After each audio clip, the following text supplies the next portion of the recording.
penyesalan setelah mati. Insya Allah yang hadir di masjid ini tidak ada yang menyesal setelah mati,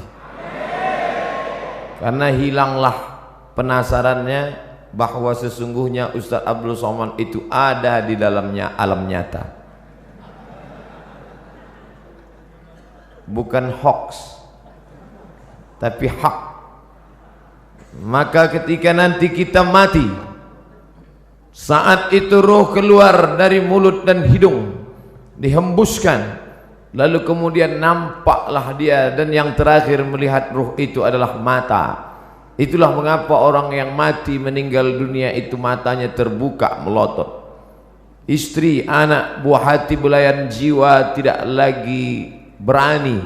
Selama ini mereka sayang kepada kita, tapi ketika itu mata yang terbuka lebar tak lagi mampu tertutup, mereka pun akan datang ke masjid memanggil tuan imam, Ustadz, Kiai, tolong datang ke rumah karena bapak saya dari tadi malam matanya melotot terus sampai pagi ini.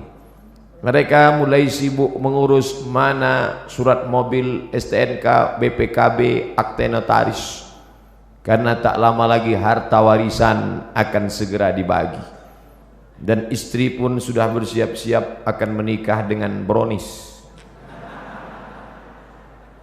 Kalau yang meninggal suami, kalau istri yang meninggal, dia pun akan mulailah menangis sebelah kanan, sebelah kiri dia melirik mana yang akan dicari sebagai pengganti. Dan bahkan belum mati pun dia sudah ada calon pengganti. Kita lah yang akan menghadap Allah Subhanahu wa ta'ala dalam lubang tanah yang basah, tanah liat karena baru saja hujan, disedot dengan mesin pengisap air, tetap naik air karena sedang musim penghujan. Akhirnya apa kata jamaah berbisik, sudah kita ikat saja dengan batu besar. Akhirnya jenazah itu pun tenggelam, lalu kemudian ditimbun dengan tanah. Hari pertama, hari kedua anak menangis, hari ketiga mereka mulai tersenyum karena mendapat SMS lucu-lucu, kirim rek spasi lucu, kirim ke 9090, berlangganan 2000, bila tidak setuju unrek, sudah di unrek tetap dikirim juga. Hari keempat mereka mulai mengambil remote dan menonton. Istri tersenyum sendiri di kamar, anak tertawa sendiri di kamar masing-masing, karena mereka punya TV di kamar masing-masing. Dan tak lama setelah itu mereka pun mulai membuka laci mencari mana surat tanah, mana surat mobil. Mereka hari Senin mulai ke kantor Samsat untuk balik nama. Kenapa balik nama? Karena polisi tidak mau menangkap almarhum. Lalu apa yang dibawa menghadap Allah? Pada saat itulah orang mati itu akan berkata, ya Rab, ya Allah, laula akhartani ila ajalin qarib, kalau engkau beri aku masa sedikit saja, tambah umurku sekejap saja ya Allah, apa yang akan kau lakukan? Fa as-saddaqa, aku mau bersodaqah, bukan somat. Aku mau bersedekah. Laula akhartani ila ajalin qarib, kalau kau berikan aku waktu sekejap saja, aku mau bersedekah. Wa akum minas salihin, aku mau beramal saleh. Alhamdulillah, orang Jawa Barat rajin bersedekah, buktinya masjid yang besar ini. Nampaknya yang bersedekah tidak hadir di sini, karena suaranya tidak besar. Kalau dia hadir pasti dia berkata, amin, itu sedekah saya. Tapi rupanya orang Jawa Barat tidak mau riak. Memang dia bersedekah tapi dia diam saja. Malah yang mengatakan amin itu tidak bersedekah sama sekali. Serba salah mendengar ceramah Ustadz ini. Mau bilang amin dia katakan ini, mau bilang tidak amin. Kalau begitu lebih baik bersuara tapi bergerak tidak bersuara. Tidak ada gunanya harta yang banyak, tinggal tanah yang luas tinggal, kebun yang sejauh mata memandang tinggal. Itu kebun teh siapa?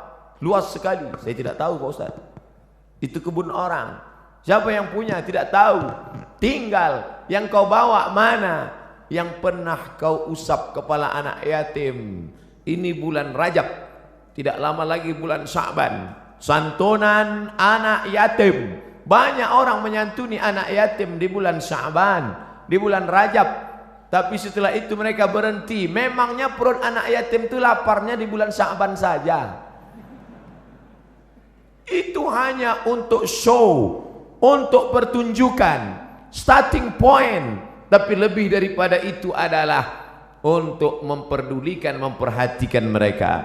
Maka saya diberi judul. Biasanya judul saya pemimpin yang adil. Biasanya judulnya jihad fisabilillah. Biasa judulnya remaja hijrah. Biasa judulnya perempuan penunjang pendobrak kemunduran. Tapi hari ini judulnya menyesal setelah mati. Memangnya saya ustadz mati? Hidup ini diberikan Allah Ta'ala bukan untuk mati. Hidup ini diberikan Allah Ta'ala untuk hidup. Maka siapa yang berpikir untuk mati, maka sebenarnya kehidupannya ini yang panjang, yang banyak, sebenarnya hanyalah persiapan-persiapan untuk menghadapi kematian. Insya Allah, kalau beginilah ramainya solat berjamaah, maka saya tidak perlu lagi memberi motivasi solat berjamaah. Insya Allah subuhnya pun kabarnya kata Pak Gubernur seperti ini juga banyaknya. Nampaknya amin itu harapan sebagai doa, mudah-mudahan sebanyak ini. Bapak Ibu yang dimuliakan Allah, maka selagi masih ada kesempatan bersedekah, jangan sampai seperti yang dikatakan, laula aqartani ila ajalin qarib, kau tambah umurku, tapi umur tak bisa ditambah. Umur bukan isi ulang. Idza jaa ajaluhum, kalau ajal sudah sampai, la yastakhiruna sa'atan, tidak dapat ditunda walau sesaat, wala yastaqdimun, tidak pula dapat dimajukan walaupun sesaat. Penyesalan orang sudah mati banyak, tapi saya batasi pada tausiah kali ini hanya 5 poin saja. 5 penyesalan orang sudah mati. Kenapa Ustadz sebut angka 5? Karena rukun Islam 5. Kenapa enggak pakai rukun iman? Iya juga ya. Tapi payah saya nyebutnya begini. Ada 5 supaya Bapak Ibu pulang mudah ngingat. Saya termasuk penceramah yang tidak pandai ceramah ngalor ngidul. Ada orang ngomong bisa semua dia bahas. Dari Donald Trump sampai Donald Bebek bisa dibahas.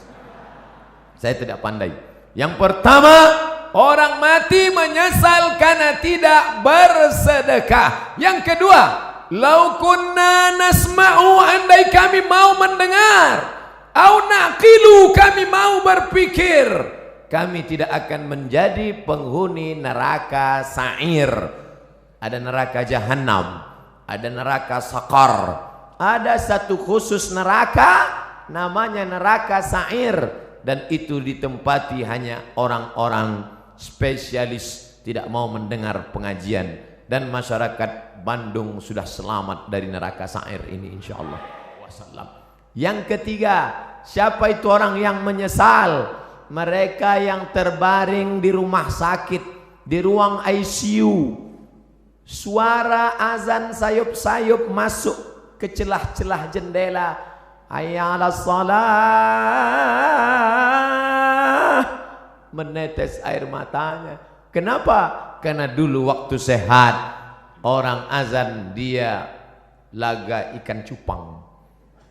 Orang azan dia tetap main game online PlayStation, bahkan mengejek-ejek orang sholat. Hayya 'alas shalah, kamu aja duluan lah. Padahal mestinya dia katakan la haula wala quwata illa billah. Tapi sampai masanya dulu kau berotot tegap, tapi akhirnya kau seperti bunga mekar, layu, kuning, mati. Berapa banyak dulu yang berotot tegap, sebelah kiri tatu ular kobra, sebelah kanan singa. Sekarang begitu keriput, kucing kena minyak.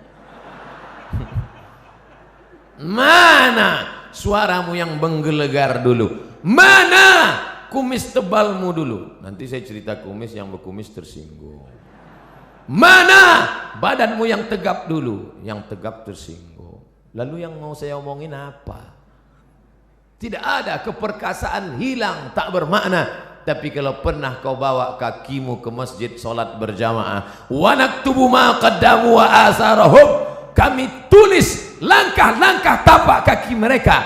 Setiap langkah pertama mengangkat derajat, langkah kedua menghapuskan dosa, langkah ketiga menghapus dosa, langkah keempat mengangkat derajat. Ini orang-orang yang di atas ini kenapa derajatnya naik? Karena mereka berjalan kaki datang ke masjid. Karena jalan kaki itulah terlambat, maka naik ke atas. Tapi ada orang-orang yang menyesal di akhirat. Kenapa? Bolak-balik teriakan Allahu Akbar, memanggil tapi dia tidak mau datang. Allahu Akbar, Allahu Akbar. Yang disalahkannya malah imam. Kamu kenapa enggak ke masjid? Imamnya lagunya terlalu slow. Akhirnya datang imam metal. Allahu Akbar, Allahu Akbar. Tetap juga dia tidak datang. Kenapa? Karena memang hanya mencari-cari alasan. Beragama mencari kebenaran, bukan mencari pembenaran. Tapi cerita masalah solat berjamaah di Jawa Barat, mubazir. Cerita masalah solat berjamaah di Bandung, mubazir. Bandung lautan jamaah, ramai, melimpah ruah. Kalau mau lihat istiqomahnya, besok subuh foto gambar masjid masing-masing, like and share. Foto yang hari ini dari atas, dari depan, dari belakang. Besok subuh foto juga. Lalu besok buatkan gambar banding sebelum setelah. Ustadz ini mengkerdilkan kami. Tidak, ini negerinya para ulama. Banyak ulama-ulama, kiai-kiai, ulama besar datang dari sini. Maka insya Allah kita diberikan istiqomah solat berjamaah ini insya Allah. Laki-laki yang solat berjamaah itulah laki-laki yang soleh. Sedangkan laki-laki solat di rumah, laki-laki solehah. 4. Siapa yang menyesal? Orang menyesal nanti mati ketika hidupnya la yadkhulul jannah, tidak masuk surga. Siapa itu? Qati'ur rahim, orang yang memutus tali silaturahim. Alhamdulillah kita sambung tali silaturahim. Subuh ketemu, zuhur ketemu, asar ketemu, maghrib ketemu, isya ketemu. Loh, kok ketemu terus sama ente di masjid ini? Lah wong saya tinggal di sini. Rumah saya dekat dari sini. Alhamdulillah. Tapi ada orang yang rumahnya jauh, tetap istiqomah ke masjid. Di Mesir, di tepi-tepi dinding masjid disediakan kursi. Kursi 2, 5, 3, 4. Untuk apa? Orang-orang yang tua dibawa oleh anaknya dengan kursi roda, didudukkan. Qad qamatis salatu, qad qamatis salah. Allahu Akbar, Allahu Akbar. La ilaha illallah. Mereka mesti dibawa bersilaturahim. Sebelum sholat salaman. Apa kabar Bapak? Sehat. Di mana sekarang keadaannya? Alhamdulillah. Anak-anaknya sehat, sehat. Istrinya sehat, sehat. Tetangganya sehat, sehat. Menyambung tali silaturahim. Sekarang orang tidak lagi ada sambung silaturahim. Sabtu, Ahad, libur, tidak masuk kantor, tidak ketemu orang. Dari mulai malam Sabtu nanti malam sampai hari Ahad sore hanya di depan komputer laptop. Jempol ini sampai bengkak. Tidak ketemu orang. Sunyi di tengah keramaian. Nenek, kakek, bapak, ibu, paman, anak, ponakan duduk di ruang tamu, tapi tidak ada bicara. Bahasa Arabnya la salam wala kalam. Bahasa Inggrisnya silent generation. generasi diam.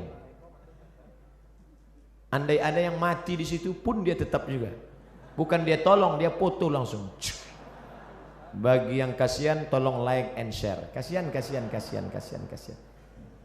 Ini dunia ini sudah kacau balau. Hari ini kita bertemu bersilaturahim. Mudah-mudahan kita termasuk nanti di akhirat saling mencari karena ingin mengajak masuk ke dalam surga Allah. Ustadz Somad, tolong kenali wajah kami ini satu-satu Ustadz. Kalau Ustadz tidak melihat wajah saya nanti di akhirat, kalau Ustadz tidak melihat wajah saya di dunia, tolong cari saya Ustadz, kata jamaah. Lalu saya katakan, ente kok pede sekali masuk neraka? Jangan-jangan kau lebih dulu masuk surga daripada aku 100.000 tahun perjalanan, saudaraku. Sampai di surga ketika saya tanya, ya Allah, mana anak-anak muda Bandung? Kata malaikat, mereka di VVIP, very very important person. Bersama malaikat dan Nabi Muhammad sudah menunggu ente 100 tahun yang lalu ya Muhammad. Saya panjang hisapnya, perhitungan saya panjang lama. Kenapa? Karena banyak silap dan salah. Berapa banyak ibu-ibu yang marah. Kenapa? Karena sopnya terganggu dengan lewatnya pasukan brigade berbaju hitam tadi. Sahabat UAS, ujian akhir semester. Berapa banyak orang-orang yang teraniaya, yang sakit hatinya tersinggung. Makanya saya tidak mau mencari kalian di padang mahsyar. Lebih baik saya minta maaf di dunia. Apakah Bapak Ibu memaafkan silap salah saya? Insya Allah Pak Ustadz. Begitu cara minta maaf. Undang orang ramai-ramai, minta maaf. Karena kalau kita datang satu-satu ke rumah repot, ribet. Apalagi kalau sampai diobrolin kesalahannya. Pak, maafkan salah saya ya. Salahnya apa? Kemarin saya bawa istri Bapak. Apa? Bapak Ibu yang dimuliakan Allah Subhanahu wa taala, maka sambung tali silaturahim. Apalagi ini bulan Rajab, habis ini bulan Sya'ban, habis Sya'ban Ramadan, sambung tali silaturahim. Biasanya tradisi kita dimanapun di Indonesia, di Jawa, di Sumatera, di Kalimantan, di Sulawesi, di Papua, kaum muslimin muslimat mengumpulkan tangga, sahabat, kerabat, semuanya diberi makan. Habis makan minum, habis minum snack, habis itu cuci mulut, habis itu kata sambutan. Bapak Ibu saudara sekalian, anak-anak yatim menghadapi bulan suci Ramadan ini, maukah Bapak Ibu memaafkan saya? Tetangga yang sudah kenyang pun mau. Menunggu Ramadan baru minta maaf, menunggu Idul Fitri baru minta maaf, masalah. Karena kalau sampai kita mati menghadap Allah Subhanahu wa taala dalam keadaan membawa silap dan salah, termasuk penyesalan. Menyesal kenapa aku tidak minta maaf dulu di dunia. Menyesal. Suami-suami, minta maaflah kepada istri kalau memang silap dan salahmu banyak. Tidak perlu malu. Mama, aku minta maaf padamu. Kenapa Pak? Aku sudah nikah siri. Banyak bapak yang ketawa, tapi ibu nauzubillah. Bapak Ibu yang dimuliakan Allah, yang terakhir, apa yang disesali manusia? Yang disesalinya adalah karena dia tidak pernah berdakwah. Hidup pernah, kaya pernah, berkuasa pernah, tapi berdakwah tidak pernah. Dakwah itu ceramah Pak Ustadz, bukan. Ini yang perlu diluruskan. Ada orang memahami dakwah itu ceramah. Gubernur enggak perlu ceramah. Kenapa? Sudah ada Ustadz Somad ceramah. Tapi gubernur dakwahnya apa? Membangun lokal untuk orang anak-anak usia sekolah. 7,2 juta. Jawa Barat penduduknya 48 juta. Anak usia sekolah 7,2 juta. Tidak bisa sekolah karena tidak ada lokal. Tapi ketika ada kekuasaan di tangan, menjadi gubernur, bisa dibangun sebanyak sekian ribu lokal. Akhirnya sekarang anak usia tamat yang bisa sekolah dari awalnya 800.000 orang menjadi 2 juta orang bisa tamat. Karena apa? Dakwah dengan kekuasaan. Allahu Akbar. Oleh sebab itu maka berdakwahlah. Saya kebetulan dakwahnya cuman bisa ceramah dengan lidah. Bapak-bapak dari Polda, bapak-bapak dari Polresta, mereka nggak ceramah. Bapak-bapak kepolisian tidak perlu ceramah, cukup dengan pakai seragam datang ke masjid. Anak-anak muda termotivasi. Bro, lihat tuh, Pak polisi aja ke masjid. Masa kita nggak ke masjid? Iya juga ya, kata mereka. Tentara-tentara cukup dengan seragamnya. Allahu Akbar. Orang takut. Siapa yang ngejek-ngejek orang sholat yang di internet itu? Siapa yang berani ngejek orang sholat di internet? Kalau sudah polisi tentara ke masjid sholat berjamaah, dakwah dengan perbuatan. Lisanul hal, perbuatan afsah min lisanil maqal, lebih menyentuh, lebih sampai ke hati daripada ucapan. Saya lemah, hamba Allah yang dhaif. Hanya ceramah dengan khutbah, dengan seminar, dengan simposium, dengan lokakarya. Tapi ada orang yang bisa berceramah dengan kekuasaan. Kita yang tidak punya kekuasaan bagaimana? Pilih orang yang punya bakat politik untuk memperjuangkan nilai-nilai Islam di tengah masyarakat. Bapak Ibu yang dimuliakan Allah SWT, itulah 5 poin yang dapat saya sampaikan. Kalau ada nanti di tempat lain Ustadz bisa menyampaikan 7 poin, berarti Ustadz itu ilmunya lebih banyak daripada saya. Kalau ada Ustadz yang menyampaikan 3 poin, berarti waktunya lebih pendek daripada saya.